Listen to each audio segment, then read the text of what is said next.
ഇന്നത്തെ തിരുവചന ധ്യാനത്തിനായി യെശയ്യാ പ്രവാചകന്റെ പുസ്തകം 60-ാം അധ്യായം 5-ാമത്തെ വചനം.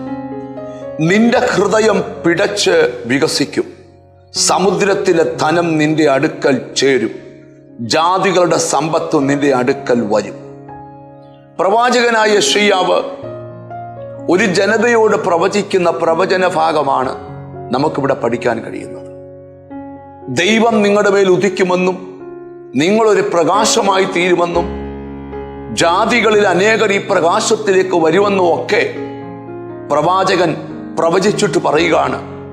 നിന്റെ കണ്ണ് ഈ ദിവസങ്ങളിൽ ചിലത് കാണാൻ പോവാ, അത് കണ്ട് നിന്റെ ഹൃദയം പിടച്ച് വികസിക്കും.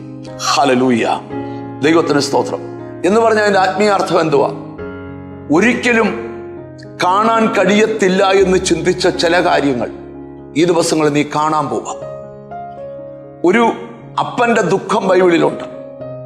തൻ്റെ മകൻ യോസഫ് മരിച്ചു എന്ന വാർത്ത തൻ്റെ മനസ്സിനെ തകർത്ത് കളഞ്ഞു. എന്നാൽ ഒരു ദിവസം വേറൊരു വാർത്ത താൻ കേട്ടു. തൻ്റെ മകൻ യോസഫ് മരിച്ചിട്ടില്ല, അവൻ രാജ്യത്തിന്റെ രണ്ടാമനായി വാഴുകയാണ്. തന്നെ കൊണ്ടുപോകുവാൻ യോസഫ് അയച്ച രഥങ്ങൾ വീട്ടുമുറ്റത്ത് വന്ന് നിന്നപ്പോൾ യാക്കോബ് കണ്ണുകൊണ്ടത് കണ്ട് അവന്റെ ഹൃദയം പിടച്ച് വികസിച്ചു. ഈ ദിവസങ്ങളിൽ നിങ്ങളുടെ ജീവിതത്തിൽ ഇതുവരെയും കാണാത്ത ചില കാഴ്ചകൾ കാണാൻ പോവാം. ചിലതൊക്കെ കണ്ട് സ്തുതിക്കാനുള്ള പ്രത്യേക വഴികൾ കർത്താവ് ഒരുക്കാൻ പോവാം.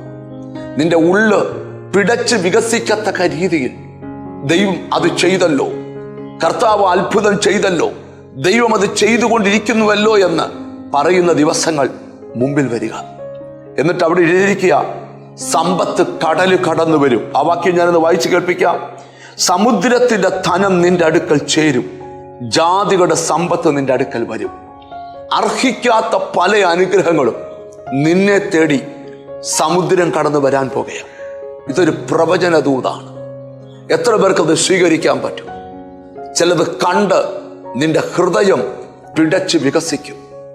സമുദ്രത്തിന്റെ ധനം നിന്റെ അടുക്കൽ വരും, ജാതികളുടെ സമ്പത്ത് നിന്നെ തേടി വരും. ഇതൊരു ജനതയോടുള്ള പ്രവചനമാണെങ്കിലും നമുക്കിന്ന് ആ ദൂതനെ ഏറ്റെടുക്കാം. ഈ ദിവസങ്ങളിൽ എന്നെ തേടി ദൈവം ചിലത് അയക്കുന്നുണ്ട്. അതെന്റെ ജീവിതത്തിലേക്ക് വരാൻ പോവാ. ഞാൻ അനുഗ്രഹിക്കപ്പെടാൻ പോകുകയാണ്. ഒന്നിച്ച് പ്രാർത്ഥിക്കാം. ഞങ്ങളുടെ കർത്താവേ, സ്വർഗസ്ഥ പിതാവേ, എന്നോട് ചേർന്ന് പ്രാർത്ഥിക്കുന്ന മക്കൾക്ക് വേണ്ടി പ്രാർത്ഥിക്കുന്നു. ചിലത് കണ്ട് സന്തോഷിക്കാൻ, ചിലത് അനുഭവിച്ച് സന്തോഷിക്കാൻ കൃപ കൊടുക്കണം. നിന്റെ നാമം ചൊല്ലി പിതാവിൻ്റെയും പുത്രന്റെയും പരിശുദ്ധാത്മാവിന്റെ നാമത്തിൽ അവരെ അനുഗ്രഹിച്ച് പ്രാർത്ഥിക്കുന്നു. അവർ അനുഗ്രഹിക്കപ്പെടട്ടെ, യേശു ക്രിസ്തുവിൻ നാമത്തിൽ തന്നെ, ആമേൻ. നിന്റെ കണ്ണ് ഭാഗ്യമുള്ള കണ്ണ.